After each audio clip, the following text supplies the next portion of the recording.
तो आज था गणपति विसर्जन का दिन।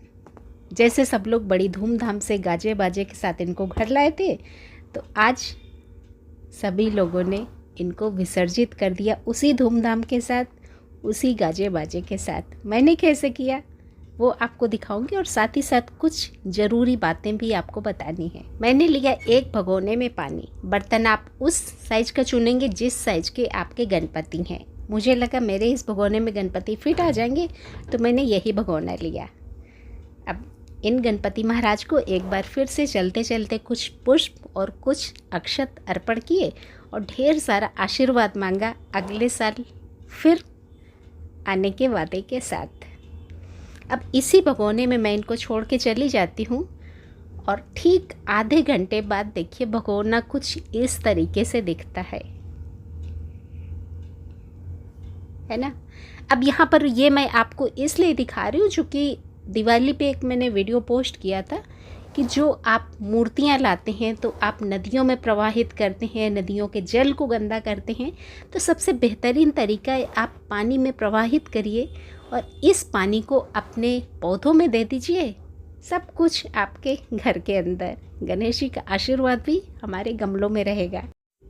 पर जब आपकी मूर्तियाँ मिट्टी की नहीं होंगी तो वो कैसे गलेंगी। यहाँ पर देखिए प्योर मिट्टी की मूर्ति है, तो आधे घंटे में बिल्कुल मिट्टी एकदम से गल चुकी थी। मैं आती हूँ धीरे से एक बार फिर से गणपति का सिर्फ चेहरा ही हाथ लगता है, बहुत धीरे से उठाती हूँ तो एक बार आखिरी दर्शन गणपति के। पूरा नीचे वाला हिस्सा पहले ही पानी में गल चुका है। तो यहाँ पर बस यही बताना चाहती हूँ कि अगर आपकी मिट्टी में मिलावट है तो मूर्तियाँ बहुत वक्त लेंगी गलने में, और अगर उसमें मिट्टी की मात्रा है ही नहीं, सिर्फ प्लास्टर ऑफ पेरिस की हैं, तो वो पानी में नहीं गलेंगी। जो मेरे कई सारे भाई बहनों का सवाल उठा था दिवाली के टाइम पे। तो जब आप मूर्तियाँ खरीदें तो बस ये थोड़ा सा ध्यान रखें कि मिट्टी की ही मूर्ति होनी चाहिए। अब ये देखिए गणेश जी का अंग वस्त्र ये मैं रख लेती हूँ आशीर्वाद के तौर पे, और बाकी ये पानी सभी पौधों को दूंगी आशीर्वाद के रूप में। ये देखिए है ना, बिल्कुल चिकनी मिट्टी, क्योंकि जो बर्तन बनते हैं, मूर्तियाँ बनती हैं तो हमारी चिकनी मिट्टी की ही बनती है ना, तो मिट्टी बिल्कुल चिकनी है।